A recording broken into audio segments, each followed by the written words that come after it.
ایک دفعہ مل کر اور بلند آواز سے درود بھیج دیجیے۔ اللهم صل على محمد وآل محمد عجل فرج۔ اعوذ باللہ من الشیطان الرجیم، بسم اللہ الرحمن الرحیم۔ الحمد للہ الذی جعل الحمد مفتاحا لذکرہ وسببا للمزید من فضلہ ودلیلا علی آلائہ وعظمتہ، ثم الصلاة والسلام علی عبدہ وامین وحیہ وخاتم رسلہ سیدنا و مولانا بالقاسم محمد اللهم صل على محمد وآل محمد عجل فرج۔ وعلى أهل بيته الطيبين الطاهرين الذين أذهب الله عنهم الرجس وطهرهم تطهيرا. اللهم صل على محمد وآل محمد اللعن الدائم على أعدائهم أجمعين. أما بعد، فقد قال الله الحكيم في كتابه المجيد: أعوذ بالله من الشيطان الرجيم، قل لا أسألكم عليه أجرا إلا المودة في القربى. اللهم صل على محمد وآل محمد عجل فرج۔ کل حضرت سبت اکبر امام مجتبیٰ علیہ السلام کے سلسلے میں گفتگو آپ کے سامنے پیش کی گئی تھی، اور یہ آیت قرآن مجید کی سورہ شورا کی، جس میں آپ سب کو ترجمہ تفسیر ماشاءاللہ سب کو علم ہے، اشارہ کر رہا ہوں میں صرف کہ حبیب اے پیغمبر ان سے کہہ دیجئے، آپ ان سے کہہ دو، کس سے؟ اپنی امت والوں سے، کہ اگر یہ جو میں نے رسالت کی ذمہ داریاں، خدا کا پیغام، خدا کا میسج تم تک پہنچایا ہے، تو میرے اپنے الفاظ بھی شامل ہیں اس میں سمجھانے کے لیے، تو یہ میرا احسان ہے تم پر کہ نہیں ہے؟ میں نے تم کو اچھی باتیں بتائیں کہ نہیں بتائیں؟ جب وہ بچے ہمارے جو مونٹیسری میں جاتے ہیں، کنڈر گارڈن میں جاتے ہیں، انٹر کر لیں، انٹرمیڈیٹ کر لیں، bachelors, masters, P H D, کسی بہت بڑے مقام تک پہنچ جائیں، کسی ڈیزگنیشن تک پہنچ جائیں، بہت بڑی سیٹ پر بیٹھے ہوں، کہتے ہیں ہم نے مولانا جو ہماری کنڈر گارڈن کی ایک ٹیچر تھیں یا تھے، یا 6 گریڈ کے یا 10 گریڈ کے، انہوں نے ہمیں بڑا اچھا پڑھایا، اور دعا کرتے ہیں ان کے لیے، اور اب ہم ڈاکٹر ہیں، تو یہ جو آئے ہیں نا، یہ ہماری انہی ٹیچر کے بیٹے یا بیٹی ہیں، تو ہم ان کے ساتھ بڑا اچھا ایک بیہیویئر کر رہے ہیں، اور ہم ڈاکٹر ہیں تو ان سے ہم پیسے نہیں لیں گے، اور ایک یہ ہوتا ہے انسان میں۔ تو آپ یہ بتائیے کہ رسول اللہ جیسا ایک ٹیچر، ایک استاد، ایک طبیب، ایک ڈاکٹر، ایک معالج، یہ جو ٹائٹلز ہیں، استاد، ٹیچر، معالج، طبیب، ڈاکٹر، یہ سب کے سب ٹائٹلز امیر المومنین نے دیے ہیں رسول خدا کو نہج البلاغہ میں، کیونکہ اگر آپ علم کی بات کریں تو رسول خدا سے بڑھ کر کوئی بڑا استاد نہیں ہے، اگر آپ طبیب اور معالجے اور علاج کی اور ٹریٹمنٹ کی بات کریں تو رسول خدا سے بڑھ کر کوئی بڑا ڈاکٹر اور طبیب نہیں ہے۔ یہ جناب امیر المومنین نے بیان فرمائی گفتگو۔ تو آپ اپنی کنڈر گارڈن کی، مونٹیسری کی اس ٹیچر کو، خاتون ہو یا مرد ہو، یاد رکھتے ہیں 10 گریڈ میں، 12 گریڈ میں جو آپ کا بڑا اچھا ٹیچر تھا، آپ میتھ سے ڈرتے تھے، روتے تھے، آپ فرض کیجئے، یا ہم پریشان، میں تو آنسو نکلنے لگتے تھے، ایک ٹیچر ہے، اس نے کہا پریشان مت ہو، میں جو کہہ رہا ہوں وہ کرو۔ اس نے بالکل ہم کو ایک پانی کا گلاس جیسے پیتا ہے، یہ جب پیس آف کیک جیسے کھاتا ہے انسان، اس طرح سے کر دیا۔ کتنی خوشی ہوتی ہے، یہ میری سمجھ میں نہیں آ رہا تھا۔ ہمارے یہاں میٹرک میں فرسٹ ایئر میں پریکٹیکلز ہوتے تھے، بعض پریکٹیکلز بڑے مشکل ہوتے تھے، تو جو ٹیچر یا جو دوست اپنے دوستوں کو سمجھا دیتا تھا، وہ جب بھی ملتا تھا، بات آتی تھی پڑھائی کی، کہتا تھا بھائی تم نے بڑا، مجھے وہ پریکٹیکل تم نے کیا کہنے بھائی، واقعا مجھے یاد آتا ہے۔ تو انسان یاد رکھتا ہے۔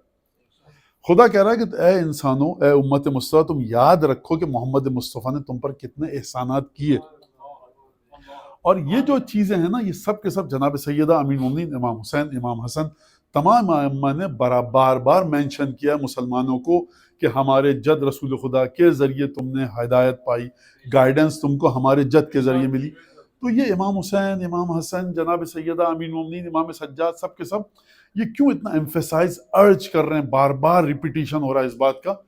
کیونکہ یہ خدا کا طریقہ ہے۔ خدا نے قرآن میں کہا لقد من اللہ علی المؤمنین اذ بعث فیہم رسولا۔ من اللہ کا مطلب پتہ ہے کیا ہے آپ کو؟ اردو کا ایک لفظ ہے احسان جتانا۔ یہاں پہ بچے چائے پانی پلا رہے ہوتے ہیں، سب کچھ ماشاءاللہ سے، خدا ان کو واقعی خوشی ہوتی ہے۔ پچھلے سال بھی میں نے کہا کہ بڑی لگن سے، بڑے جذبے کے ساتھ سب یہ کام کر رہے ہیں، اور یہ یاد رکھیں ایک ایک چیز جو یہ کام کر رہے ہیں نا، چاندنی کو صحیح کر دینا، یہ بھی جناب سیدہ نوٹ کر رہی ہیں. اب ایک بچہ مجھے پانی پلائے، چائے دے کہ مولانا میں نے آپ کو پانی پلایا تھا، پھر دوسرا کہ مولانا میں نے آپ کو پانی پلایا، مولانا میں نے آپ کو پانی پلایا. میں کہوں بیٹا کل سے مت پلانا، احسان جتلا رہے ہو. تو احسان جتانا یہ اچھی چیز نہیں ہے، ٹھیک ہے. اگر احسان جتانے کی نیت سے کبھی بچے مذاق کرتے ہیں، ہم بھی ان سے مذاق کرتے ہیں، تو وہ ایک الگ چیز ہے. خدا احسان جتلا رہا ہے، لقد من اللہ، ہمارا تم پر احسان ہے کہ ہم نے تم کو محمد جیسا رسول دیا. یہ خدا، اس کا مطلب کیا ہے؟ خدا کے دل میں، خدا کا دل نہیں ہے تو خدا کے دل میں نفرت نہیں ہے، کوئی حسد نہیں ہے، کوئی جیلسی نہیں ہے، کوئی گرج نہیں ہے، انوی نہیں ہے. کوئی خدا کے دل میں کہے مسلمانوں دیکھو ہم اور تم ایک ہی پیج پہ ہیں، ایک ہی لیول پر، لہٰذا ہم تم پر احسان جتلا رہے ہیں. احسان جتلاتا کب؟ خوب توجہ کیجیے گا، اس آیت کا جو پوائنٹ ہے، جو اس کا جو سینٹر آف کرویچر ہے، اور جو بقول آپ بچوں کرکس آف دی آرگومنٹ ہے، وہ سمجھ لیجیے تاکہ میں بات کو آگے بڑھاؤں.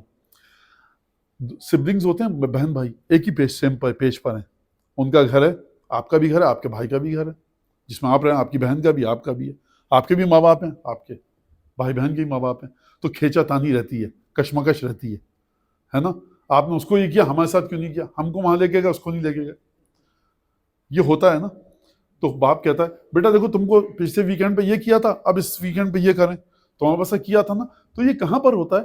جہاں پر کانفلکٹ آف بینیفٹس ہو. جہاں پر کانفلکٹ آف بینیفٹس یا انٹرسٹ کا سوال ہی نہیں ہے، وہاں پر کوئی کیوں یاد دلائے گا؟ خدا کہہ رہا ہم نے بھیجا، ہم نے بھیجا، ہم نے بھیجا. خدایا تو بھیج کے کہنا کیا چاہتا ہے؟ کیا کوئی تیری سلطنت، تیری امپائر، تیری کوئی ٹیریٹری کو چھین سکتا ہے تجھ سے؟ لیول ہی ایک نہیں ہے. خوب توجہ فرما رہے ہیں آپ. جب ماں کہتی ہے دیکھو بیٹا میں نے تمہیں یہ پکا کے دیا، سنڈے کو، سیٹرڈے کو یہ، منڈے کو یہ، ٹیوزڈے کو یہ، اب فرائیڈے کو اگر پچھلے ہفتے کی باسی کھانا مل رہا ہے تو کھا لو. تو یہ گفتگو کی جاتی ہے جہاں پر انسان کا اختیار لمیٹڈ ہو، انسان کی پاور لمیٹڈ ہو، کیپیسٹی لمیٹڈ ہو. بیٹا دیکھو ایک ہفتے سے تو اچھا کھانا پکا رہی ہوں، اب آج برا کھانا کھا لو تو کیا ہے؟ میری بات سمجھ رہے ہیں؟ خدا کی کیپیسٹی کی کوئی لمٹ ہی نہیں ہے. خدا کی ٹیریٹری کو آپ چھین نہیں سکتے. خدا آپ کے ساتھ سیم لیول پر ہے ہی نہیں. تو خدا احسان کیوں جتلا رہا ہے؟ خدا صرف اور صرف ایک پوائنٹ اور ایک چیز کی وجہ سے احسان جتلا سکتا ہے کہ دیکھو یہ میں احسان نہیں جتلا رہا، بڑی قیمتی اور پریشیس چیز دی ہے. ایک جیم اسٹون جب دیتی ہے ماں اپنی بیٹی کو، بیٹا دیکھو یہ آرٹیفیشل ڈائمنڈ نہیں ہے، بیٹا دیکھو یہ کرسٹل نہیں ہے ترشا ہوا، بیٹا دیکھو یہ اصلی ہیرا ہے، لاکھوں ڈالر اس کی قیمت ہے، خیال سے. تو ماں احسان نہیں جتلا رہی، ماں اس کی قدر و قیمت اور اس کی پرائس اور ویلیو کا احساس دلا رہی ہے، بار بار ریمائنڈر کر کے. خوب یہاں تک آپ سمجھ گئے؟ خدا نے قرآن میں کہیں پر نہیں کہا کسی چیز کے بارے میں سوائے رسول خدا کے بارے میں لقد من اللہ علی المؤمنین. یہی بات جناب سیدہ نے مسجد نبوی میں مسلمانوں کے سامنے جب خطبہ دیا تو وہاں پر بتایا. یہ جو میں نے لفظ استعمال کیا مسلمانوں کے سامنے خطبہ دیا، یہ صحیح لفظ نہیں ہے کیونکہ پردہ پڑا ہوا تھا. تو یہ آپ سمجھ لیں کس میننگ میں کہہ رہا ہوں. تو وہاں پر جناب سیدہ نے کہا وَكُنْتُمْ عَلَى شَفَا حُفْرَةٍ مِّنَ النَّارِ فَأَنْقَذَكُم مِّنْهَا بِنَبِيِّهِ. تم لوگ برنگ پر تھے، ایج پر تھے، ایج آف دی ہیل پر تھے، جہنم کے کنارے پہ کھڑے تھے، کلف کے کنارے پہ کھڑے تھے. ایک ہلکا سا پاؤں سلپ ہوتا تم منہ کے بل جہنم میں گرتے. تم کھڑے ہوئے تھے وہاں پر. توجہ کریں کس کے ذریعے خدا نے نجات دی؟ میرے بابا کے ذریعے. سیدہ آپ یہ کیوں احسان جتلا رہی ہیں؟ جناب سیدہ کا شاید جواب ہے میں احسان نہیں جتلا رہی ہوں، یہ خدا کی آیت یاد دلا رہی ہوں. خدا نے خود بھی تو کہا ہے میرے بابا کے بارے میں، تو میرا بھی یہی کام ہے اور ذمہ داری کہ میں یاد دلاؤں.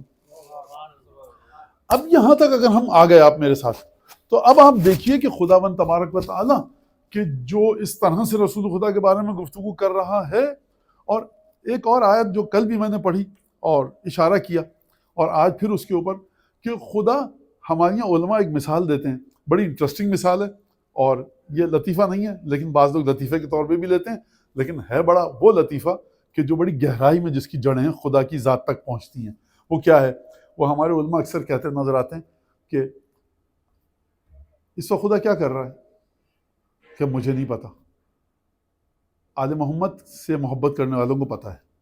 سبحان اللہ، سبحان اللہ. وہ کیا ہے آکے مولانا اکبر محمد آل محمد اللہم صل علی محمد وآل محمد. تو آپ نے بھی وہ خدا کا کام کر دیا ابھی، ٹھیک ہے. تو خدا درود بھیج رہا ہے کس کے اوپر؟ رسول اللہ پر. تو یہ جو شخصیت ہے رسول خدا کی، اور کل میں نے جو آیت پڑھی آپ کے سامنے سورہ احزاب کی، بشیر نذیر داعیا الی اللہ باذنہ سراجا منیرا، رسول خدا ایک ایسا چراغ ہیں، ایک ایسی، اب آپ کہیے کینڈل کہیے، شمع کہیے، چراغ کہیے، لینٹرن کہیے، جو بھی کہیے آپ، جس میں سے مسلسل خدا کہہ رہا ہے منیرن، روشنی دے رہی ہے. ترجمہ کیا جاتا ہے رسول خدا روشن چراغ ہیں. روشن چراغ دو طرح کے ہوتے ہیں. کبھی آپ کہتے ہیں مولانا میں کینڈل جل رہی ہے، اس پہ ایگزامپل پہ توجہ کیجیے. کینڈل ایک شمع جل رہی ہے اور اس کمرے میں جل رہی ہے. میں کہوں یہ ایک کینڈل دیجیے، شمع دیجیے، اور اس کو جلا کے اس کی جو دھاگا ہے، جو بتی ہے، جو اس کی وک کہتے ہیں میرے خیال سے، ہاں وہ جو اس کی شمع ہوتی ہے، اس کی جو لو ہے اس کو اس سے جلائیے دوسری کو اور روشن کر لیجیے. آپ کہیں گے مولانا نہیں، اتنی ویک ہے نا، اس کا جو تھریڈ ہے نا اتنا ویک ہے کہ ٹچ بھی کروں گا تو بجھ جائے گی، بہت بہت کم ہے اس کی روشنی.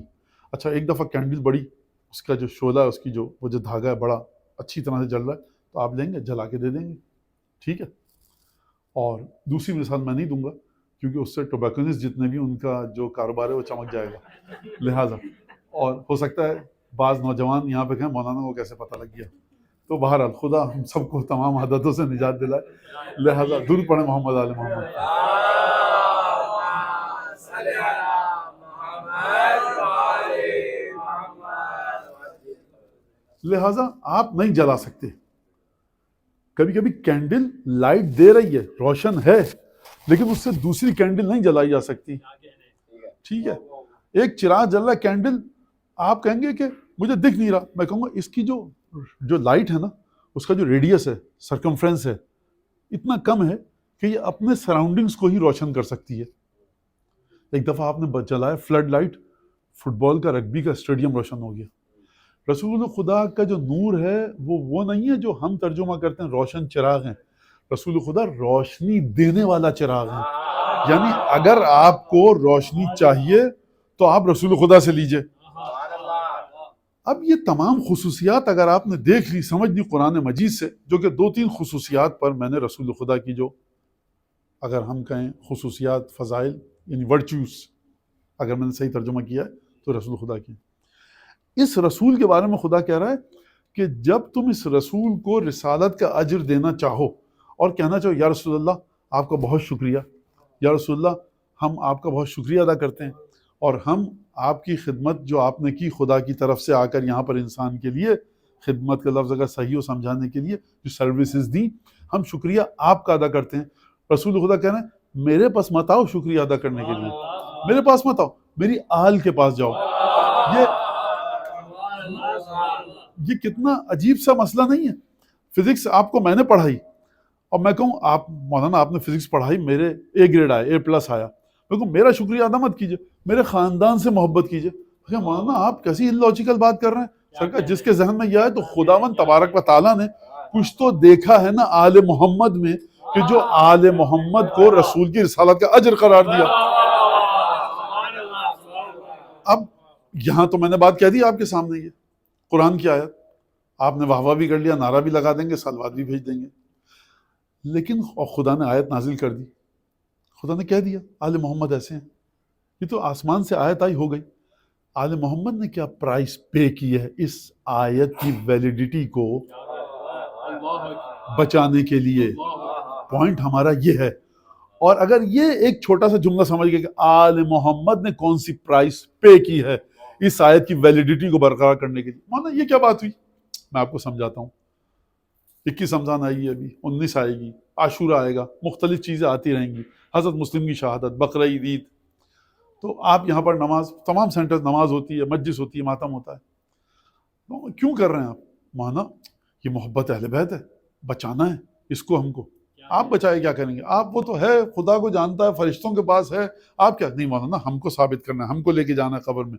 تو خدا نے بعض جو احکامات ہم کو بتائے ہیں ان کو برقرار کرنے کے لیے، ان کو ریٹین کرنے کے لیے، ان کو سسٹین کرنے کے لیے ہمیں کچھ ایفرٹس کرنی پڑتی ہیں. خدا نے تو قرآن میں لکھ دیا میں ایک بات کہوں، اگر یہاں پہ مسائل پیدا نہ ہو جائیں، خدا کے لیے کوئی مشکل نہیں ہے آیت نازل کرنا. خدا کہہ رہا ہے کہ اے علی بھوکے رہنا، اے علی موٹا جھوٹا کپڑا پہننا، بوری جو جوٹ آپ نے سنا ہوگا، پٹسن انتہائی بدنما قسم کا، نالین جو علی ابن ابی طالب کی سلیپرز ہوتی تھی وہ کھجور کے پتوں سے بنی ہوئی ہوتی تھی، ٹھیک ہے. اور نہج البلاغہ میں فرمایا کہ میرا جو جبہ ہوتا تھا اس پہ اتنے پیون تھے، اتنے پیچز تھے، استحییت ان راقعہا، تو مجھے شرم آتی تھی ٹیلر کو دیتے ہوئے کہ اس پہ ذرا ایک اور پیچ لگا دو. تو جب میں ایک دفعہ گیا ٹیلر کے پاس تو جو لگا دو، اس نے کہا کہ اللہ تنبذھا، علی اس کو پھینک کیوں نہیں دیتے، کتنا پہنو گے؟ خدا کو نہ لباس کی ضرورت ہے، نہ خدا کو سردی لگتی ہے، نہ گرمی لگتی ہے، نہ بھوک لگتی ہے، نہ پیاس لگتی ہے، نہ خدا کے بیوی ہیں نہ بچے ہیں. علی بن ابی طالب کے بچے بھی ہیں، بیوی بھی ہے، بھوک بھی لگتی ہے، پیاس بھی لگتی ہے. خدا نے اگر حکم دیا نا کہ اے علی تمہیں رسول اللہ کی عزت کو بچانا ہے، پرائز تو علی نے پے کی ہے. تو خدا نے جو حکم دیا، خدا نے آپ سے کہا اقیموا الی الصلاۃ فاغسلوا وجوہکم وایدیکم. دیکھو جب بھی نماز پڑھنا تو اپنے منہ کو دھو، ہاتھوں کو دھو، مسح کرو، پیروں کا مسح کرو. اور خدا سردی لگ رہی ہے، تجھے تو سردی نہیں لگتی، سردی تو ہم کو لگتی ہے، تو تو نے وہاں سے آیت بھیج دی. خدا کہے گا ہم کو پتہ ہے، اسی بات کا تو مسئلہ ہے. یہ جو تم سردی میں اپنا بستر چھوڑ کے لحاف پھینک کے اٹھتے ہو نا، یہ جو گرمی میں روزے رکھتے ہو، ہم دیکھ رہے ہیں کہ ایک چیز اجر تمہیں دیں گے، ہم نے ایسا ہی تو نہیں چھوڑا، ویسٹ نہیں جائیں گی تمہاری عبادتیں. لہٰذا خدا نے آسمانوں سے جو حکم نازل کیا ائمہ کے لیے، وہ تمام کی تمام چیزیں پرائس ائمہ نے پے کی ہے. لہٰذا یہ مجلس کس بات کا اعلان ہے کہ اے امام حسن، ہم ایمان رکھتے ہیں اس پرائس پر جو آپ نے پے کی ہے رسول کی ڈگنیٹی کو بچانے کے لیے، اور کچھ نہیں ہے. محمد آل محمد، اللہم صلی علی محمد وآل محمد. ایک ٹیچر جو ہوتا ہے 10th گریڈ کا، اس کا 2024 کا بیچ آئے گا، 2025 کا بیچ آئے گا، 26 27 28 30 31 بیچ آتے رہیں گے یہاں تک کہ وہ ریٹائر ہو جائے گا. آپ شکریہ ادا کریں گے 2024 کا بیچ، سر بہت شکریہ آپ کا، میم میڈم آپ کا بہت شکریہ، آپ نے اچھا پڑھایا، ہاں ٹھیک ہے بہت شکریہ تمہارا، چلو ٹھیک ہے دعاؤں میں یاد رکھنا. 24 کا بیچ آئے گا، پھر وہ یہی ہوگا 26 کا بیچ آئے گا. تو آپ کچھ کر نہیں سکتے. لیکن جب آپ ٹیچر کے پاس جاتے ہیں تو کہتے ہیں، ٹیچر کو خوشی ہوتی ہے کہ مجھے خوشی ہے کہ تم نے ریئلائز کیا کہ میں نے کتنی محنت کی، بس یہ خوشی. ورنہ آپ کہاں گئے، ٹیچر کہاں پر. رسول خدا کی رسالت ایسی ہے کہ ریٹائرمنٹ نہیں ہے اس میں. آدم سے لے کر اور جناب عیسیٰ تک آئے، شریعت ختم ہو گئی. رسول خدا قیامت تک نہیں ہے رسالت، قیامت کے بعد کے جو مرحلے ہیں اس میں بھی رسول اللہ کی رسالت کے ذریعے آپ کو وہ پورے مراحل، اسٹیجز اور اسٹیپ طے کرنے ہوں گے. لہٰذا اس طرح کا رسول ہے آپ کا، اور اس کے بارے میں خدا کہہ رہا ہے اگر تمہیں شکریہ ادا کرنا ہے نا اس رسول کا، تو اس کے پاس مت جاؤ، اس کی آل کے پاس جاؤ. مولانا یہ تو آپ نے غلو کر دیا، نصیری بن گئے. سرکار اگر یہ غلو ہے تو سب سے پہلے بڑا غالی خود خدا ہے، جو خدا کہہ رہا ہے، خدا کہہ رہا ہے کہ دیکھو ان سے کوئی اجر مت مانگنا. اچھا یہ نہیں سمجھیے گا کہ جو غلو آمیز ہمارے عقیدے میں اس کی ویریفائی کر رہا ہوں، نہیں، میں کہہ رہا ہوں کہ اس کو آپ تو درود پڑھیں محمد آل محمد.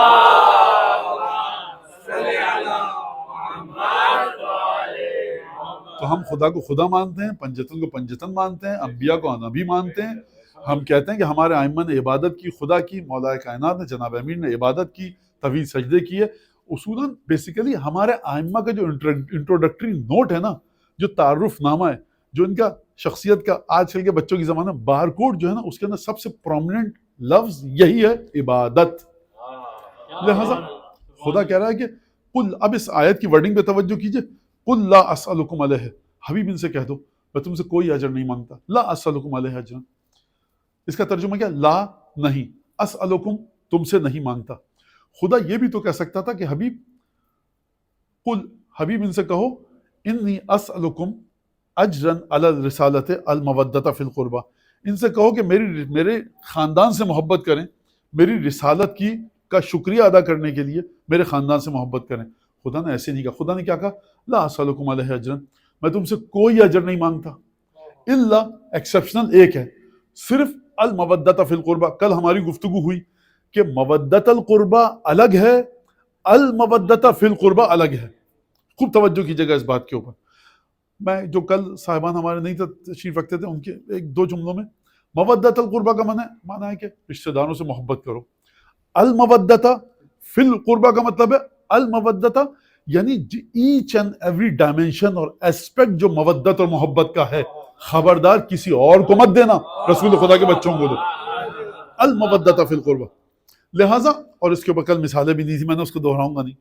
تو خدا نے کہا لا اسلکم, کوئی اجر نہیں مانگتا, صرف ایک اجر, وہ کیا ہے المودت فی القربہ. اگر خدا کہہ دیتا کہ حبیب ان سے کہو کہ تمہارے رشتہ داروں سے محبت کریں تو تب بھی بات سمجھ میں آ جاتی. تو خدا نے یہ کہا کہ لا اسلکم. تو دیکھیے ہمیشہ ایک طریقہ ہوتا ہے گفتگو کا. یہ اگر آپ جا کر دیکھیں تو ہمیں کلمہ کیا ملتا ہے, لا الہ الا اللہ, کہ کوئی خدا نہیں ہے سوائے اس کے. اس کا مطلب کیا ہے؟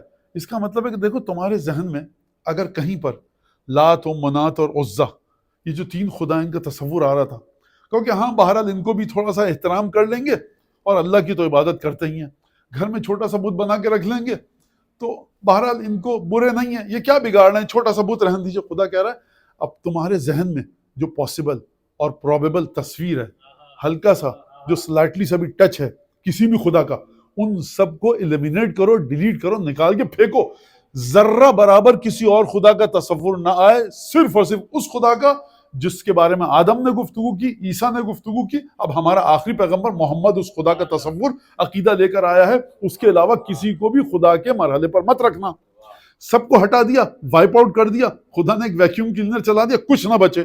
جب سب ہٹ گیا کہا الا اللہ.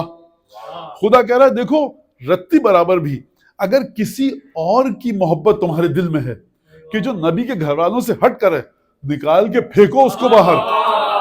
لا اصل. دوسرا مرحلہ کیا ہے؟ پہلے مرحلے کو میں نے جو بتانا تھا مجھے دوسرے مرحلے پہ بتا, میں نے کہا یہ آسان ہے, ذرا یہ بتا دوں. ہر ایک کی محبت کو نکالو, صرف رسول خدا کی. اچھا دیکھیے امام حسن امام حسین چاہتے تھے عبادت کریں, آپ امام حسین سے محبت کیجئے یا یزید سے محبت کیجئے, دونوں چلے گئے, اب ان کا کیا لینا دینا, چھوڑیے. امام حسن سے محبت کیجئے آپ یا امام حسن کے دشمنوں سے جنہوں نے امام حسن کو تکلیفیں دی, تو کوئی وہ دونوں چلے گئے, اب اس کو چھوڑیے, ختم کیجئے اس بات کو. امام نے عبادت کا تھا, عبادت کیجئے آپ. سرکار نماز کو خدا نے اجر رسالت قرار نہیں دیا ہے. آپ کی نماز اس وقت اثر رکھے گی جب رسول خدا قبول کریں گے. میں اس کو ذرا سا ایکسپلین کروں اور بقول بچوں کی ایلیبوریٹ کروں. کیا مطلب؟ آپ قبلے کی طرف پیٹ کر کے نماز پڑھیے, آپ رسول خدا سے کہہ سکتے ہیں یا رسول اللہ یہ وہی نماز تھا جو آپ پڑھتے تھے؟ رسول خدا جواب دیں گے کہاں سے وہ نماز ہے, پیٹ کر کے پڑھ رہے ہو. یا رسول اللہ اینما تولوا فثم وجہ اللہ, آپ کے قرآن نے خود کہا جہاں بھی جاؤ خدا ہر طرف ہے. یہ خانہ کعبہ ہے کہ رسول خدا ہم نے کیا کہا تھا, یا رسول اللہ ہم یہاں کو نہیں دھو رہے, یہاں سے یہاں دھوئیں گے, وہ تو یہ ہاتھ صاف ہی تھے, ہم یہاں. یا رسول اللہ ابھی سوئمنگ کر کے آئے ہیں سوئمنگ پول میں, تو وضو کی کیا ضرورت ہے, ہم نے جو کہا تھا. یا رسول اللہ یہ بغیر اجازت کی قمیض پہنی ہوئی تھی لے کے چھینا جھپٹی کر کے لوٹ مار کی, تو اس میں کیا ہے؟ تو یہ قمیض تو وہی ہے, تو اب اس میں خدا کو تو جانتا ہے, خدا کو کیا پڑی ہے قمیض سے میری پر. خدا رسول خدا فرمائیں گے اگر اتنا سا بھی ایک دھاگا بھی غصبی ہے تو ہم نہیں لیں گے. تو رسول خدا کہیں جو نماز ہم نے بتائی تھی وہ پڑھو. تو اب سرکار اگر یہاں تک پہنچ گئے تو اگر جو عبادت کرنی ہے وہ اس طرح سے کیجیے آپ کہ جس طرح سے اس درجے پر ہے. میں ایک اور مثال دوں آپ کو, آخری مثال اور آیت پہ آتا ہوں. آپ ٹہل رہے تھے سمندر میں, ایک آدمی نے کہا کہ بچاؤ بچاؤ مجھے, ڈوب رہا ہوں. آپ کو سوئمنگ آتی تھی, آپ کی ظہر اثر کی نماز بھی قضا ہو رہی تھی, آپ نے چھلانگ لگائی اور اس کو بچا لیا. ایک صورت یہ ہے, دوسری صورت نہیں, پہلے تو میں نماز پڑھوں گا. آپ نے کہا اللہ اکبر, وہ بیچارہ ڈوب گیا. یا رسول اللہ آپ ہی کی نماز ہوتی, رسول خدا فرمائیں گے یہ نماز میری نماز نہیں ہے, تم نے جا کے کتابیں نہیں پڑھی, جان بچاؤ. یا رسول اللہ نماز قضا ہو جاتی. اب وہ فقہا نے گفتگو کیا, میں اس گفتگو پہ نہیں جا رہا, میں اس کو بچاتے. اس کا مطلب ہے دو باتیں سمجھ میں آئیں. ایک تو یہ کہ عبادتوں کی پرائرٹیز کو آپ کو رسول خدا کے مطابق رکھنا ہے, اور عبادتوں کے جو پارٹیکلز ہیں اور کنڈیشنز ہیں, اس کی جو تمام کے تمام انگریڈینٹس ہیں, پارٹس اور پارٹیکل ہیں, وہ بھی آپ کو رسول خدا کے مطابق رکھنے ہیں. اگر آپ نے ذرا سی اس میں اوپر نیچے کر دیا تو آپ اس مرحلے پر نہیں ہیں کہ جو رسول خدا لے کر آئے تھے. قرآن کہہ رہا ہے کہ محبت اہل بیت ہے اجر رسالت.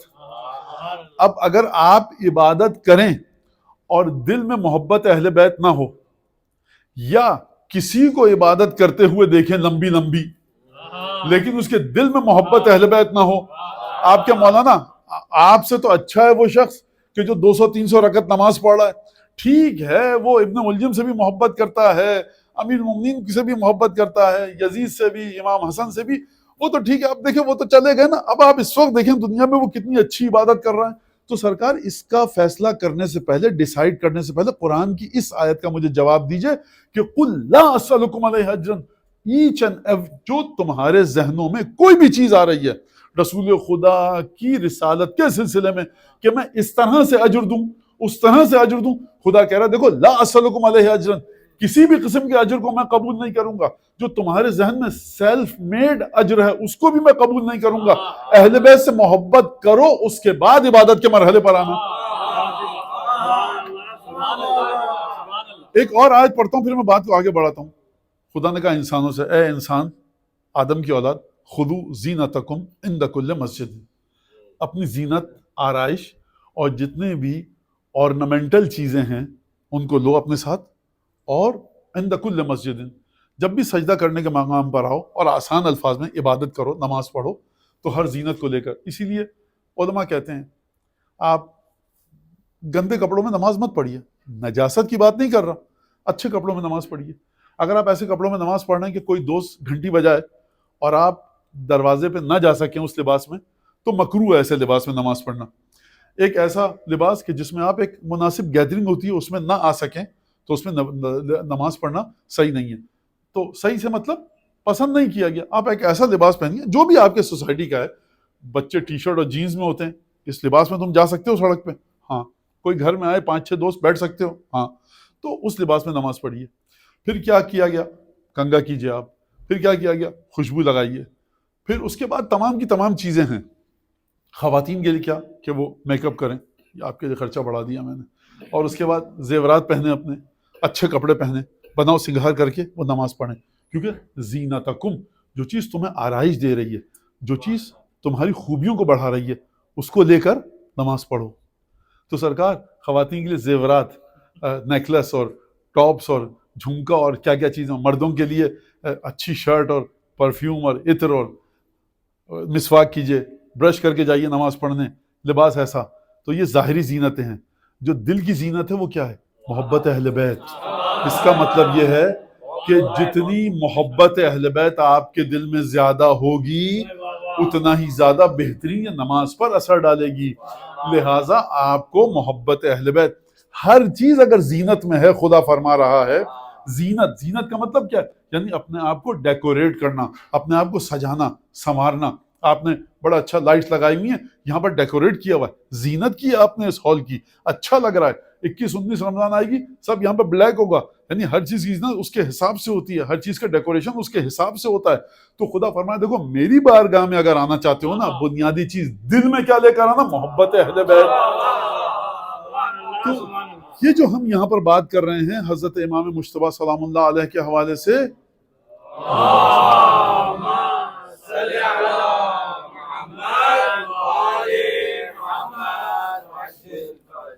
اور یہی چیز ہماری خواتین کرتی ہیں، مائیں کر رہی ہیں، کہ جو خدا ان کو توفیقات میں ان کی اضافہ کرے کہ مسلسل یہ اپنے بچوں کو محبت اہل بیت کی طرف گامزن کر رہی ہیں، اور جا کر ایک پش کرنا، ان کو چلانا، کھینچ کر لانا۔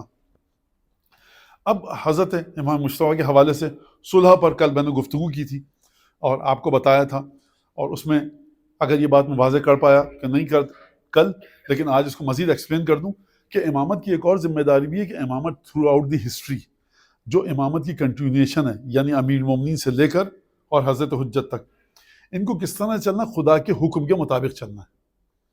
دوسری چیز کیا ہے؟ خاندان نبوت اور رسالت، جو رسول اللہ کا خاندان ہے، اس کی ڈگنیٹی اور وقار کو بھی باقی رکھنا ہے۔ ٹھیک ہے، یہ بات آپ کے ذہن میں۔ اور کل میں نے کیا کہا تھا؟ کل امام حسن مجتبیٰ کی حدیث آپ کے سامنے بیان کی تھی کہ میں حاکم شام کے ساتھ صلح کر لوں، اور اس حال میں کہ ہماری عزت باقی رہے، یہ بہتر ہے میرے لیے کہ میں اسے جنگ کروں، وہ مجھے گرفتار کرے اور مجھے پھر آزاد کر دے۔ لہذا جو ہمارے، اب یہ میرا جملہ ہے، جو ہمارے جد کی ہمارے جد رسول اللہ کا جو احسان تھا بنو امیہ پر اور حاکم شام کے والد پر، وہ کیا ہو جاتا؟ اس احسان کا جواب دے دیا جاتا، اور اس احسان کا جب جواب دیا جاتا، خدا قرآن میں فرما رہا ہے ہم نے احسان کیا رسول کو بھیج کر، ہم نے رسول کے ذریعے تم پر احسان کیا، جہنم سے بچایا، کوڑا پھینکا تم نے، ہمارے رسول نے معاف کر دیا، دیکھو مکے کے اندر فتح کی، بنو امیہ کے لوگوں کو معاف کر دیا، دیکھو بڑے بڑے سرداروں کو، ابو سفیان ایک بہت بڑا سردار ہے، رسول خدا نے معاف کر دیا، تمام کی ہمارے رسول کا احسان ہے۔ تاریخ نے ہمیشہ یہ دکھایا کہ ظالموں نے بنو ہاشم کے حق کو غصب کیا، بنو ہاشم کسی کے دروازے پر بھیک مانگنے نہیں گیا، جتنے بھی بدترین حالات رہے۔ لہٰذا اگر مرحلہ وہ آ جاتا کہ ایک دفعہ امام حسن کو قید کیا جاتا اور آزاد کر دیا جاتا، تو فتح مکے کا جو احسان رسول خدا کا بنو امیہ پر تھا وہ واپس ہو جاتا اور وہ برابر ہو جاتا۔ لہٰذا جناب امام مجتبیٰ نے وہاں پر ایک بات بتائی۔ دوسری بات کیا ہے کہ جب جنگ ہوئی اور سارے لوگ ساتھ چھوڑ کے چلے گئے، تو امام حسن علیہ السلام نے پوچھا کہ دیکھو حاکم کا خط آیا ہے میرے پاس، اور اس نے مجھ سے کہا کہ صلح کریں، کنڈیشنز یہ ہیں، اور کل ہماری اس پر بات ہو گئی کہ صلح امام حسن وہ ہے کہ جو صلح کرنا امام حسن کے ویک پوائنٹ کو ثابت نہیں کر رہا، مد مقابل کی مورل ویلیوز کو بتا رہا ہے کہ کس مقام پر تھا، اور یہ ایک بڑی ٹیکنیکل طریقے کی فتح ہے امام مجتبیٰ کی، اگر آپ ان کنڈیشنز کو پڑھیں۔ کل اس پر گفتگو ہو گئی، اور کل میں نے یہ بھی کہا کہ صلح کے ذریعے امام مجتبیٰ نے اپنے دشمن کے باطل ہونے کو ثابت نہیں کیا ہے، کیونکہ باطل تو ثابت ہو گیا تھا دشمن جب صفین میں عمار قتل ہوئے تھے۔ پھر جو ایڈیشنل ویلیو دی ہے امام حسن کی صلح نے ہم کو اور ہمارے لیے، وہ یہ کہ میرا جو دشمن ہے اس کی کنڈیشنز پڑھو، یہ کس سطح پر تھا۔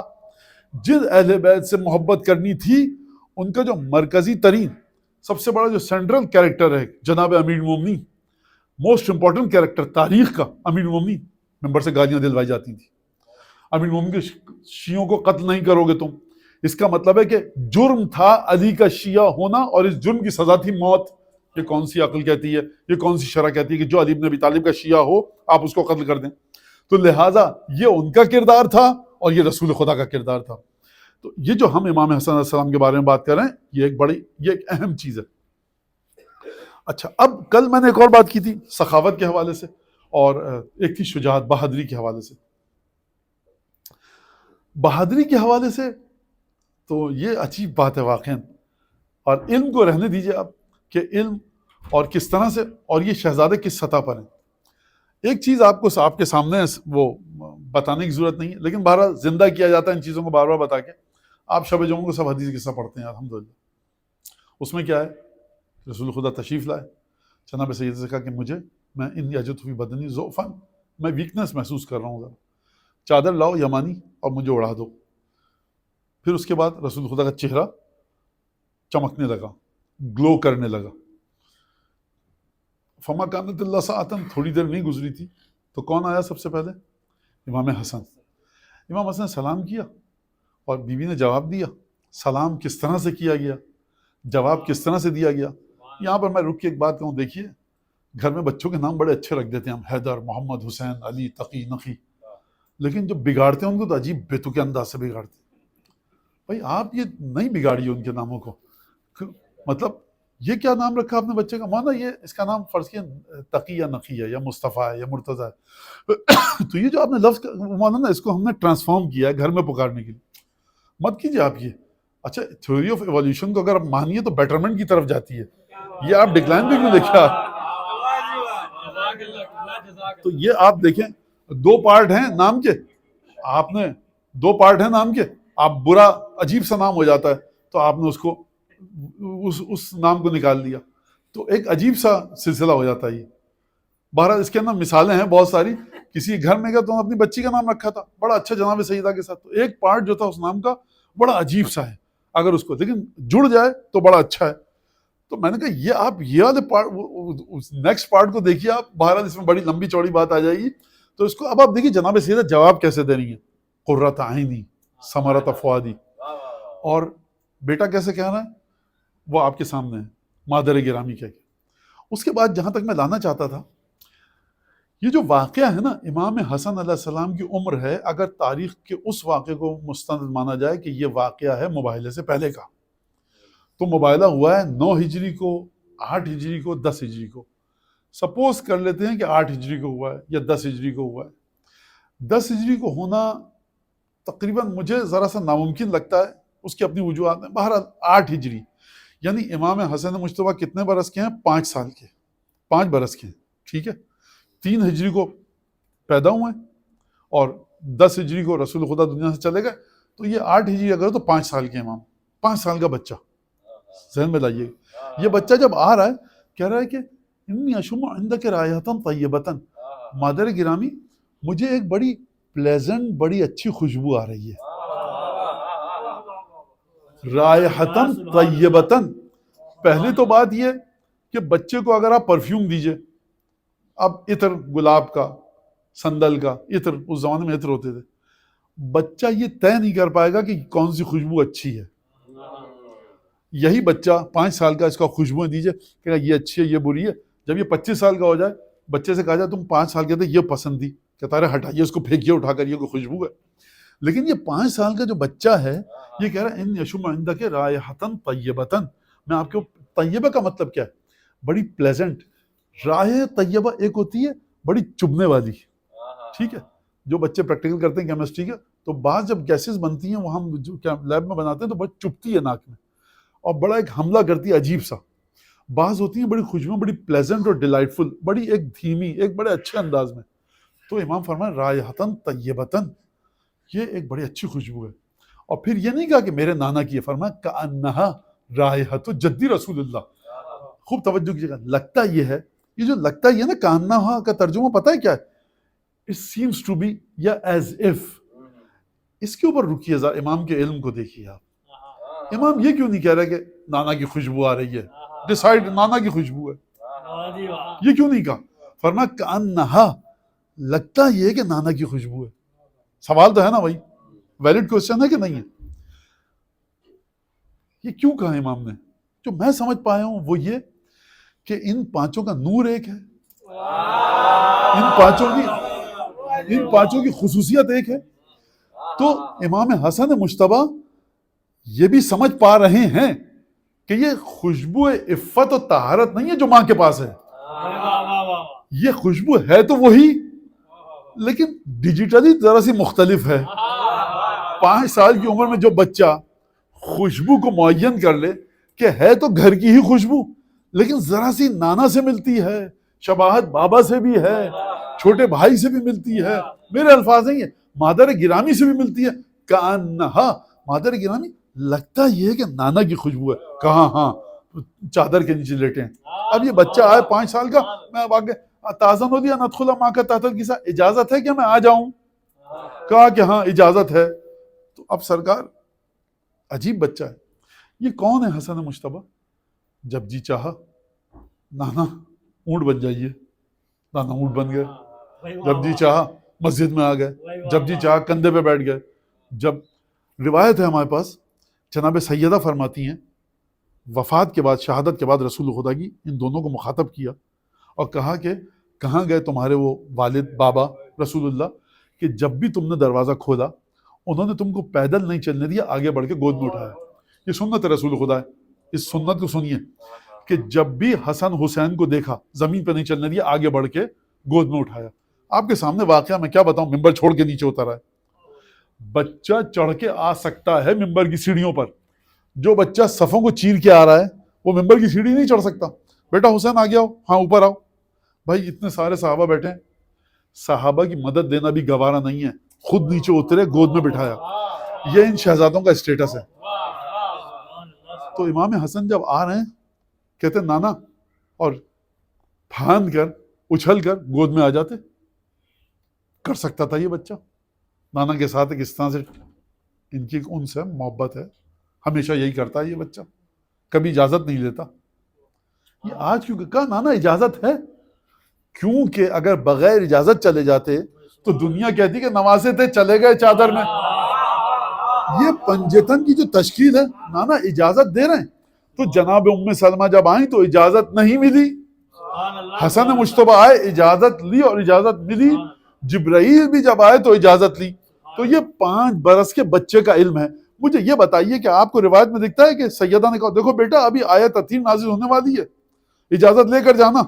کہا کہ کیا ہے؟ مادر کے نام خوشبو آ رہی ہے. کہا تمہارے نانا یہاں موجود ہیں. کہاں پر ہیں؟ چادر میں. تو کہا اجازت ہے کہ میں داخل ہو جاؤں.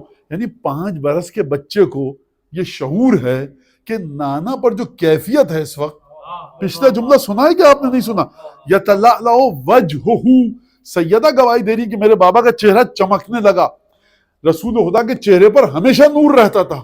اب یہ نور ایک مختلف نور ہے کہ جو آیت تطہیر کے نزول سے پہلے رسول خدا کے چہرے پر نمودار ہوا. سیدہ کی گواہی موجود ہے، یعنی کیفیت الگ ہے. سیدہ بھی جانتی ہیں، کوئی روایت میں جملہ نہیں ہے کہ دیکھو نانا سے اجازت لے کر جانا. یہ بچہ وہ جو 5 برس کا بچہ ہے لیکن رسالت سے جڑا ہوا اس طرح سے ہے. اب یہ وہ موقع نہیں ہے کہ پھان کے بیٹھ گیا نانا کی پشت پر. اب موقع ہے کہ اجازت لے کر جائیے. اور کسی مفسر نے نہیں کہا کسی مفسر نے نہیں کہا کہ نواسے تھے چلے گئے. سب کے منہ پر تالا پڑا ہوا ہے، تمام مفسرین کے منہ پر سب نے یہ کہا کہ یہ پنجتن خدا کے حکم سے ان کی تشکیل ہوئی ہے. تو سرکار علم کے مقابلے میں اب میں کیا بات کروں اس سے زیادہ. اور وہ واقعہ مشہور ہے کہ یہ واقعہ لکھا ہے کہ ایک شخص رسول خدا کو قتل کرنے آیا. رسول خدا مدینے سے باہر نکلے، طویل واقعہ ہے بڑا. امام حسن بھی ساتھ تھے.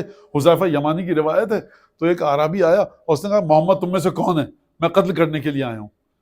تو رسول خدا نے بتا دیا تھا، دیکھو بدتمیزی سے بات کرے گا، اصحاب سے کہہ دیا تھا تم بات مت کرنا، میں بات کروں گا، میں خود بات کروں گا. رسول خدا نے بڑے پیار سے بات کی. کہا کہ ہاں کہو کیا کام ہے؟ کہا تم ہو محمد؟ وہ سمجھ گیا. کہا کہ ہاں میں ہوں. تو اس نے سوالات کیے. کہا میں تمہیں قتل کرنے کے ارادے سے آیا ہوں. اب اصحاب بیٹھے ہیں. تو پھر اس نے کہا کہ مگر یہ کہ تم میرے سوالوں کا جواب دو. گفتگو بڑا طویل حدیث ہے. تو رسول خدا نے فرمایا کہ میں تمہیں تمام میری رسالت کی ثبوت یہ ہے کہ میں تمہیں بتا سکتا ہوں کہ تم نے کب کون سی نیت کی، کب تم نے اپنے دوستوں کے ساتھ میٹنگ کی اور یہ طے کیا کہ مجھے قتل کرو گے. رات کا کون سا پہر تھا، کس کے گھر میں بیٹھے تھے، کون کون دوست تھا. اگر میں تمہیں بتا دوں تو تم مجھے مان لو گے رسول؟ کہا کہ ہاں. کہا کہ میں نہیں گواہی دوں گا، میرے بدن کا کوئی حصہ اگر گواہی دے مان لو گے؟ کہا بدن کا حصہ کیسے گواہی دے گا سوائے زبان کے؟ امام حسن 4-5 برس. کہا بیٹا حسن بتاؤ. رسول خدا فرمایا میرے وجود کا کوئی حصہ. اچھا 5 برس کا بچہ ہے یہ. یا تو یہ مانیے کہ امام حسن 5 برس کے ہیں لیکن علم غیب اس معنوں میں ہے جس معنوں میں قرآن نے اعلان کیا. رسول خدا کہہ رہے ہیں کہ تم بتاؤ. یا تو یہ مانیے نہیں. وہ مولانا مسئلہ یہ تھا کہ رسول خدا نے اس وقت معجزے کے ذریعے علم کو منتقل کیا تھا امام حسن نے. ہے یہ کہہ سکتے ہیں نا کوئی امام حسن کو کچھ علم نہیں تھا. امام حسن کو کیا پتا 5 برس کے بچے نماز آتی ہے نہ روزہ آتا ہے، یہ سب کہاں سے آتا؟ رسول خدا نے منتقل کر دیا تھا. اگر منتقل کیا تھا تو 5 برس کا بچہ ہی دکھا تھا. اتنے سارے صحابہ بھی تو بیٹھے تھے، کسی میں منتقل کر دے. اگر دیکھیے سرکار گواہی اگر اپنی رسالت کی دلوانی ہے تو جو رسول پیڑ سے کہہ سکتا ہے چلتے ہوئے آؤ، جو پتھروں سے کلمہ پڑھوا سکتا ہے وہ کہتا کہ دیکھو یہ پتھر بولے گا تمہیں بتائے گا، اس پتھر میں سے آواز آئے گی. تو رسول خدا بھی یہ چاہتے ہیں کہ میری رسالت کی گواہی اگر آئے تو میرے نواسوں کے ذریعے اور کسی اور کے ذریعے نہ. لہٰذا ہم جو ہے کہ امام حسن اور امام حسین علیہ السلام کی شخصیت کا ایک پہلو اور اسپیکٹ وہ یہ ہے کہ ہم رسالت کو انہی کے ذریعے لیتے ہیں.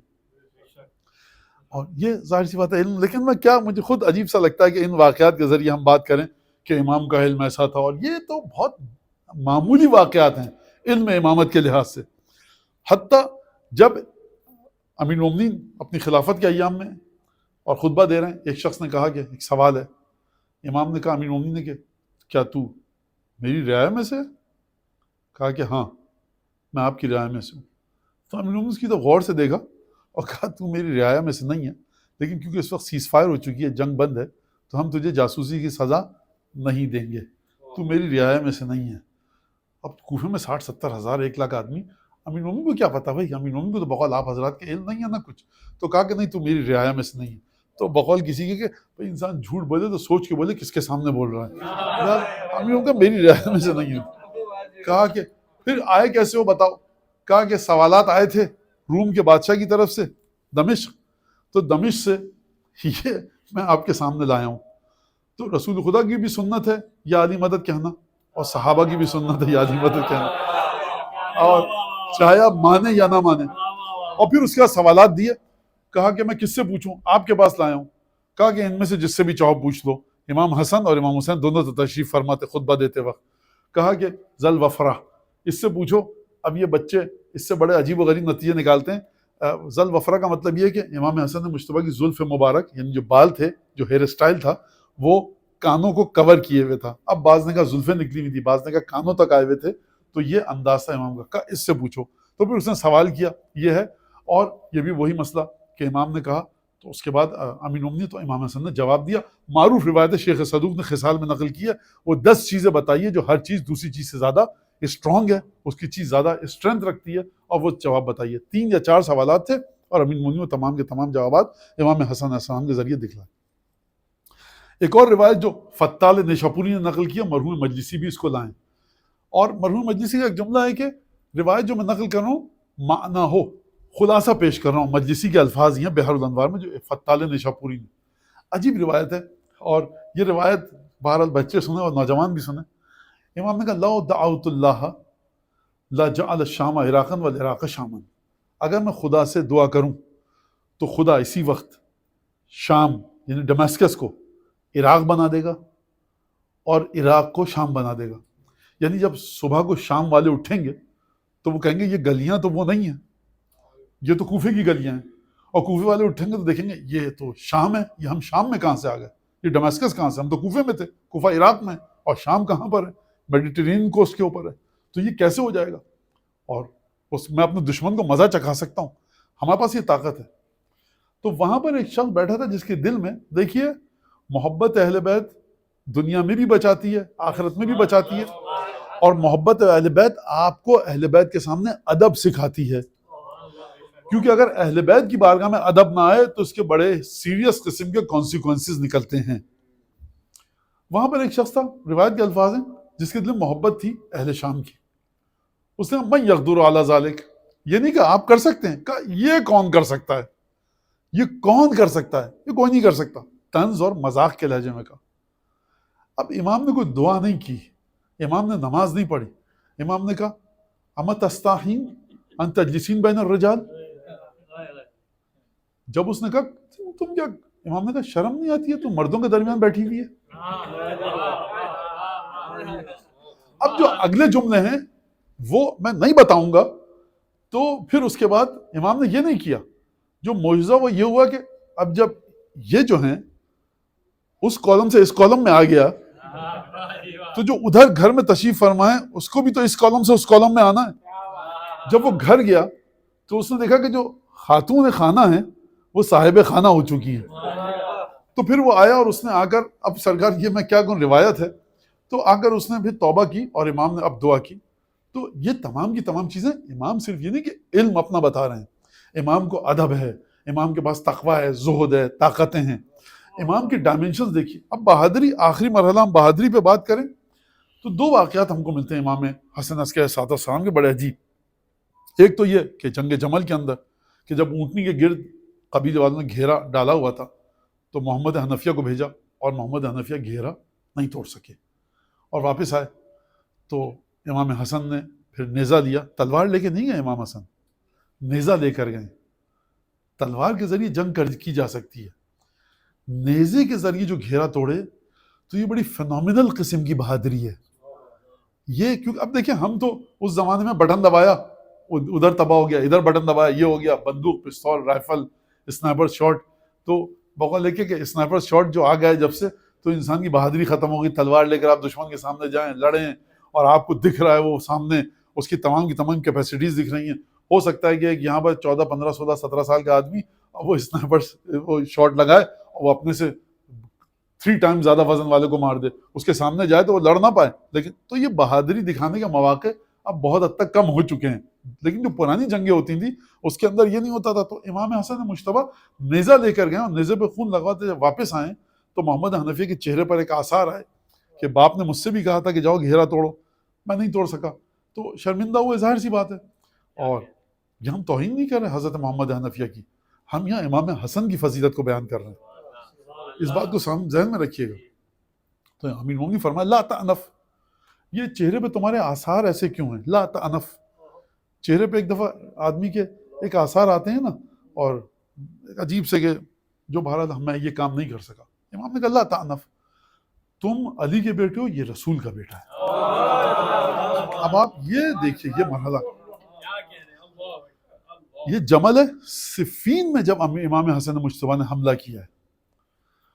جو ہمیں صفین میں وصیت ملتی ہے اور نصیحت اور گائیڈنس، وہ محمد حنفیہ کو دی ہے امیر المومنین نے کہ بیٹا حملہ اس طرح سے کرو. ایک 4 لائن کا خطبہ ہے نہج البلاغہ میں، اور بڑا خوبصورت خطبہ ہے، اور میں اس پہ نہیں جاؤں گا کیونکہ وقت بالکل مجھے مقررہ وقت میں ختم کر دیں. 1 گھنٹہ آپ کا میں دوں گا، آج 10 منٹ رہ گئے اس میں. تو جب امام مجتبیٰ کو دیکھا کہ حملہ کر رہے ہیں اور بالکل آگے گھوڑا لے کر جا رہے ہیں، امیر المومنین دیکھیے امیر المومنین جب بہادری کو اسیسٹ کریں امیر المومنین کسی کی اور ایویلیویٹ کریں، اس کا مطلب کچھ اور ہے. اس کا مطلب یعنی ہم نہیں سمجھ سکتے امیر المومنین. تو دیکھا حسن مجتبیٰ آگے بڑھ کے حملہ کر رہے ہیں اور بالکل لشکر میں دشمن کے جا رہے ہیں. فرمایا املک انی ھذا الغلام، کوئی ہے جو میری طرف سے اس نوجوان کو لے کر آئے. لعل یحدنی موتو، اگر یہ مر گیا تو میں ٹکڑے ٹکڑے ہو جاؤں گا، میں برباد ہو جاؤں گا، میں چل نہیں پاؤں گا اپنے پاؤں پہ، میرے اندر طاقت نہیں رہے گی. یعنی امام حسن مجتبیٰ کی موت حضرت امیر المومنین کو اس حد تک ناگوار اور اس حد تک غمزدہ کر دے گی. فرمایا لے کر آؤ اس کو. آپ کے ذہنوں میں جو سوالات آ رہے ہیں مجھے پتا ہے کہ مولانا امام کو نہیں پتا تھا، امام کو تو علم غیب تھا اور وہ تو پتا تھا کہ زہر سے شہید ہوں گے، وہ تمام باتیں تو کیوں کہہ رہے ہیں؟ یہ سوال آپ کے ذہن میں آ رہے ہیں، یہ پھر بعد میں کبھی انشاءاللہ، اور مجھے پورا اندازہ ہے کہ سوال آپ کے ذہن میں آئے. لیکن امام نے یہ فرمایا، اس کے جوابات دیے جا چکے ہیں علماء نے ہمارے، کہا کہ لے کر آؤ اس کو واپس. تو یہ امام حسن مجتبیٰ اس طرح کے. آخری واقعہ جو ہماری زندگیوں کے لیے بڑا اہم ہے، اور میں اس کے بعد بات کو ختم کر دوں گا، کہ ایک درود پڑھیں محمد آل محمد.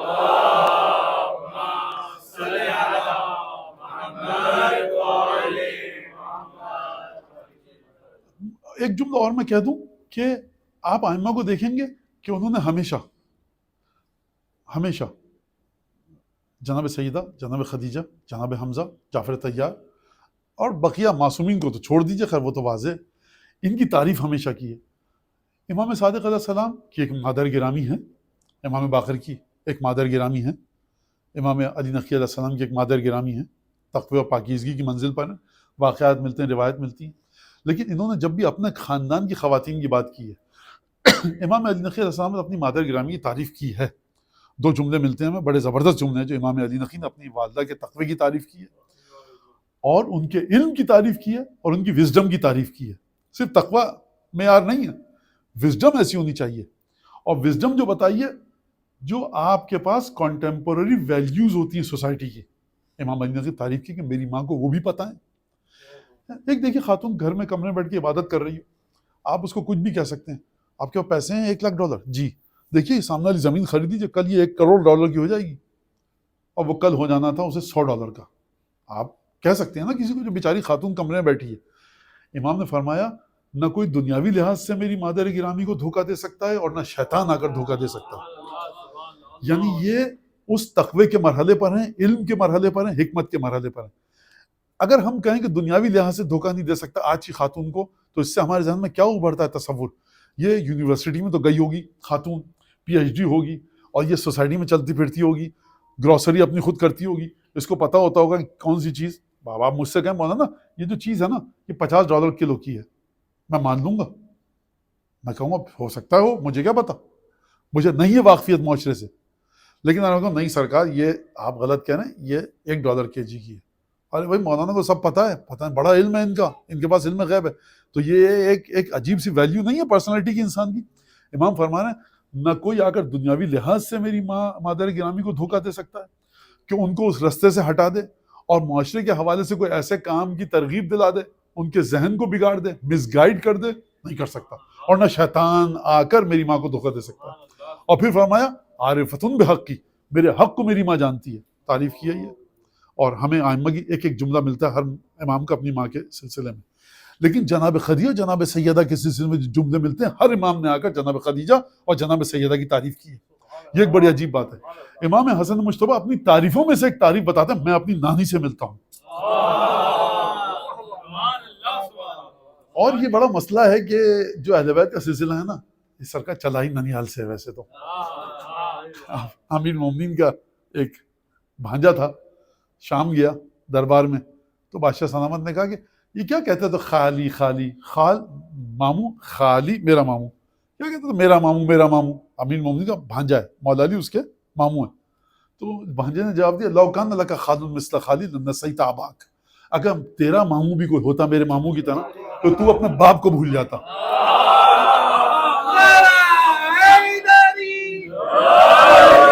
دیکھیے امیر المومنین کا بھانجا ہے تو وہ اپنے لیول پر رہ کر موڈسٹی کی بات کرے گا. تو میں تو ایک غیر معصوم آدمی ہوں اور نہ کچھ اوقات ہے, تو بڑی شریفانہ انداز میں جواب دیا. اس کا مطلب یہ تھا کہ تمہارا باپ اس لائق ہو کہ یاد رکھو تو بات ہوگی نا. تو درود پڑھیں محمد.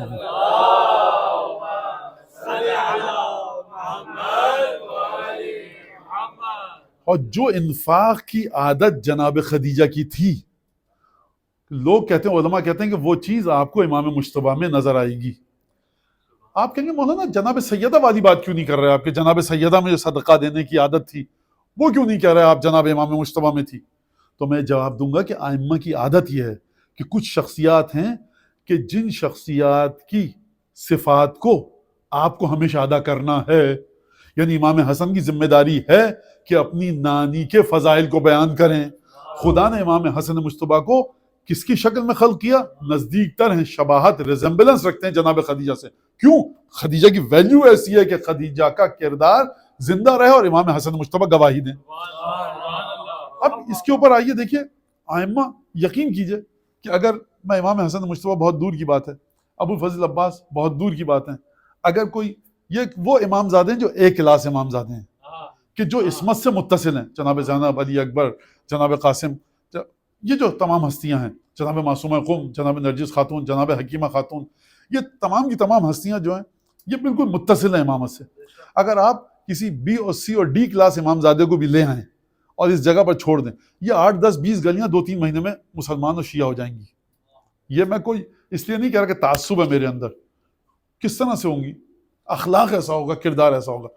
آپ اس بات کو مانیے کہ ہمیں کوشش کرنی ہے, لیکن ہم وہ کیریکٹر نہیں دکھا سکتے. سرکار کوہ نور ہیرا جو ہے وہ میں پڑھ رہا تھا کہیں پہ, 2.5, 3, 4, 5, 11, 20 ملین ڈالر تک اس کی قیمت ہو چکی ہے. ایک ہیرا نکلا تھا آج سے 15-16 سال پہلے, بلو کلر کا تھا. اس ہیرے کو آپ کیسے کہیں گے کہ یہ جو بلو کلر کا کرسٹل ہے اس کے برابر ہے؟ یہ چمک وہ ہو سکتی ہے, اس کے کٹس اور اینگل وہ ہو سکتے ہیں, خوبصورتی ظاہری وہ ہو سکتی ہے, لیکن ویلیو تو نہیں ہے نا اس کی, وہ جو اس کی ایکچوئل پرائز ہے. آپ کا جو ہیرا ہے نا اصلی, وہ ہے پردہ غیب میں, اور آپ چاہتے ہیں کہ وہ نہیں ہے, ہم اس کے کام کر لیں. جو اس ہستی نے آپ سے کہا ہے وہ کام آپ کیجئے, بقیہ برکت وہاں سے آئے گی. لہٰذا امام حسن مجتبیٰ جا رہے تھے حج پہ, 25 دفعہ حج کیا. لوگ نے ابن رسول اللہ, اونٹ موجود ہے, سواریاں موجود ہیں, اور ہارس رائڈنگ امام کو آتی ہے, چلے جائیے آپ. امام نے کہا کہ انی لا استحی من اللہ, مجھے شرم آتی ہے کہ میں خدا سے ملاقات کروں اس حال میں کہ میں نے خدا کے گھر تک پیدل سفر نہ کیا ہو. یہ تقوی کا ایک لیول ہے, اور میں اس کے اوپر کچھ نہیں بول سکتا کیونکہ جو بات میری سمجھ میں نہیں آ رہی ہے اور میری عقل سے بہت دور ہے, میں اس کی کیا تشریح بیان کروں. بس یہ امام کی ایک طہارت, پاکیزگی اور شرافت کو بیان کروں. اب جب آپ پیدل چلیں گے, آپ کبھی ڈیزرٹ میں پیدل نہیں چلیں, اور کبھی چلیے 2-3 دن, یہاں پر ہے ڈیزرٹ, تو سب سے بڑی خصوصیت یہ ہے کہ آپ تیز نہیں چل سکتے.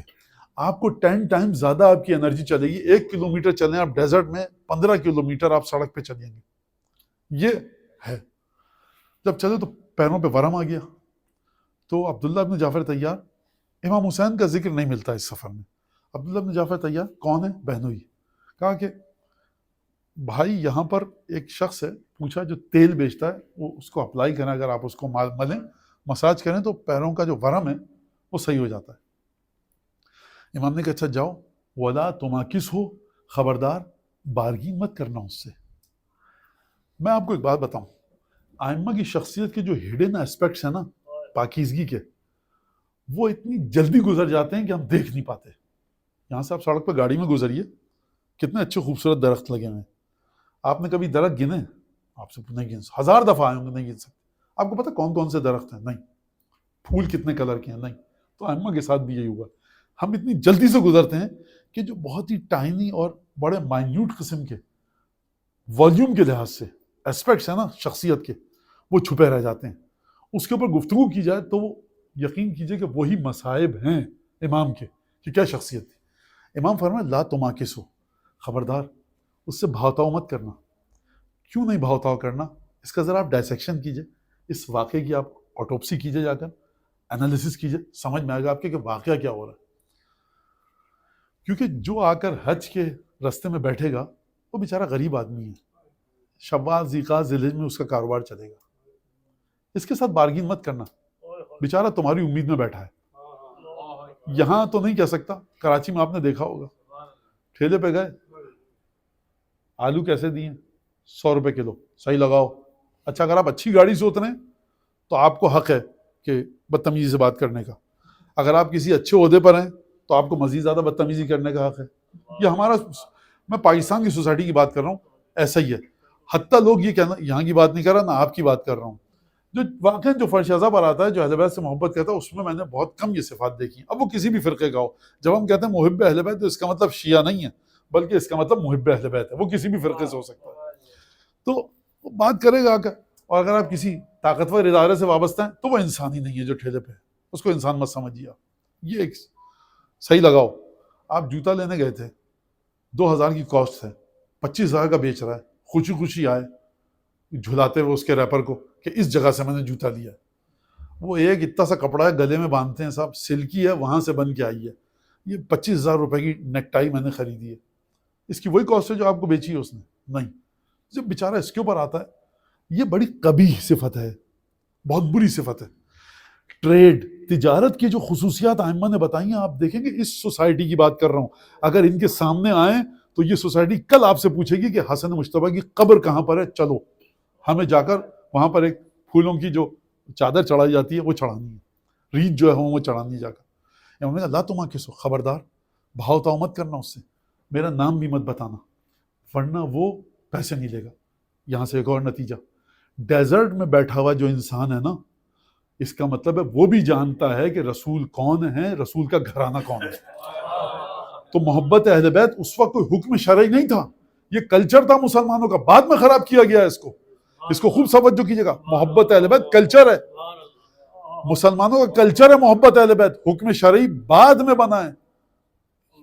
حکم شرعی کی وجہ سے کلچر آیا ہے یا کلچر کی وجہ سے حکم شرعی ہے، یہ ایک الگ بحث ہے، میں اس میں نہیں جاؤں گا. عبداللہ جعفر طیار گئے، تیل خریدا. اچھا عبداللہ جعفر طیار بھی جعفر طیار کی اولاد ہیں سرکار، تو لیکن امام نے نصیحت کی کہ یہ کام مت کرنا.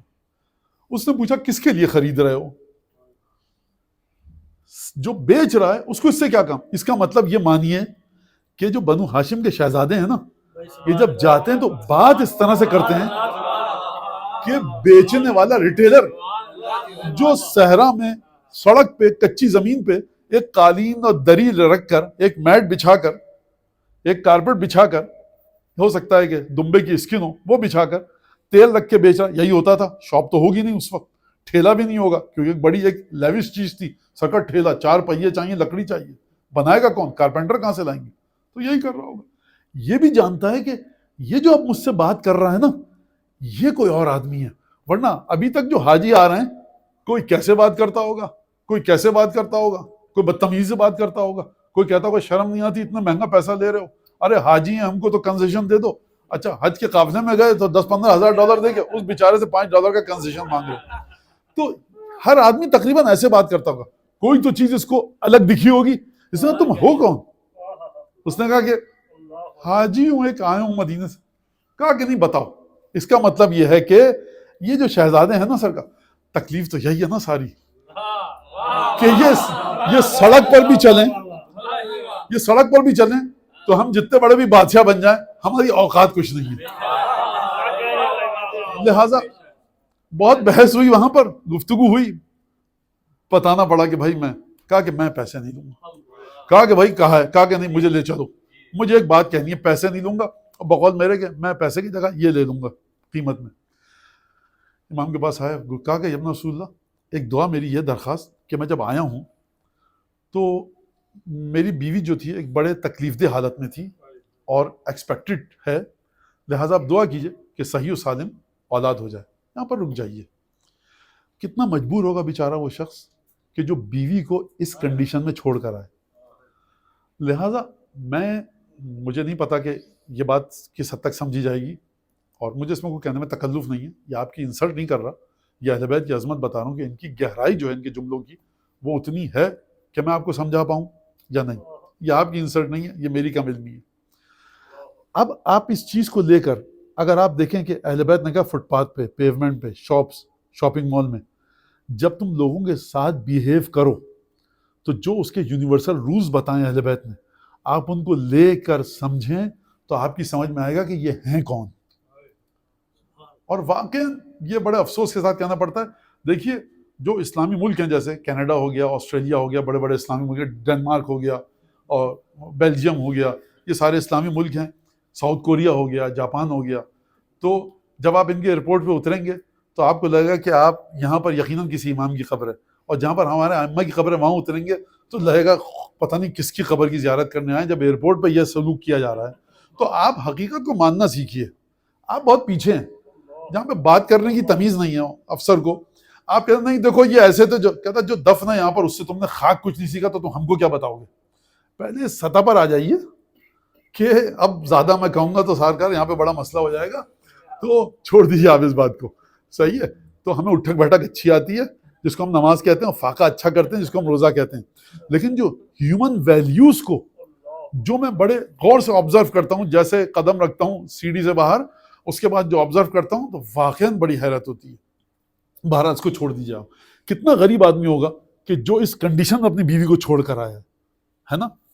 اب دیکھا آپ نے امام کہہ رہے ہیں خبردار بھاؤ تاؤ مت کرنا اس سے.